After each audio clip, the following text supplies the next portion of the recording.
Now we're going to be building off of those theories of constructivism that you just learned about and seeing how they're actually implemented in the classroom.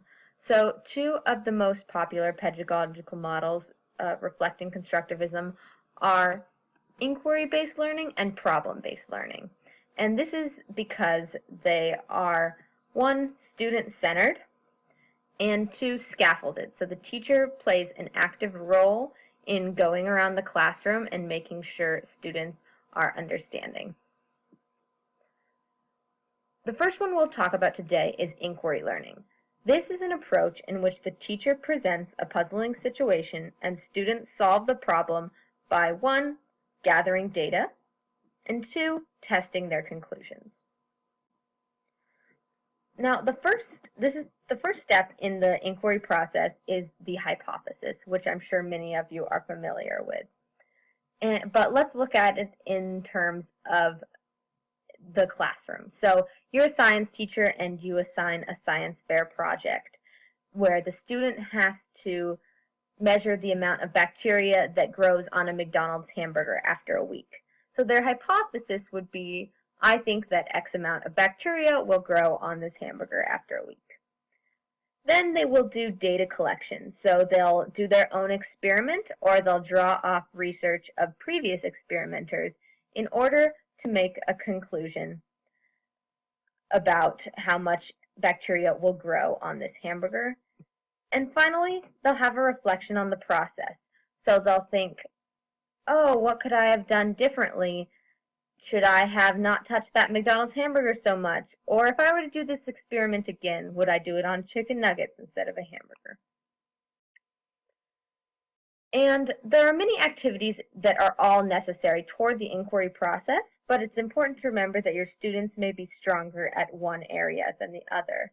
So the first is the conceptual model, the connections to prior knowledge and prior models. The second is the procedural, the hands-on, the data collection portion. The third is the epistemic, taking the data and drawing conclusions from it. And finally, the social, the collaborator and the group work. So now we're going to answer our first question.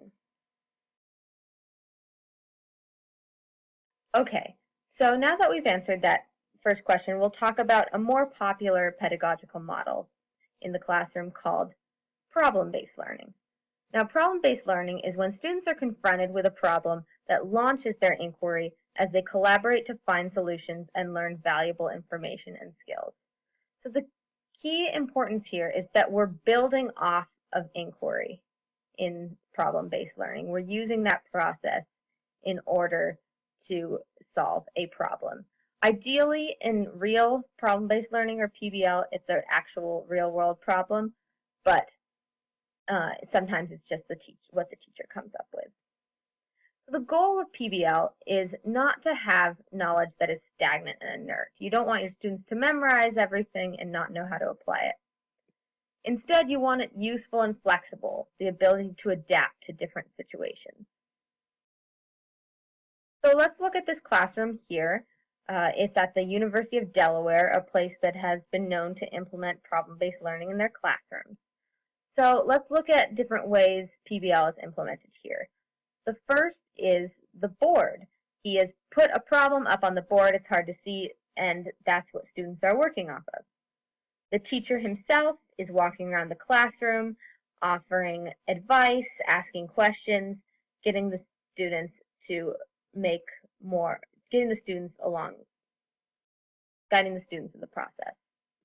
The third is students are collaborating. They're talking about how to solve the problem.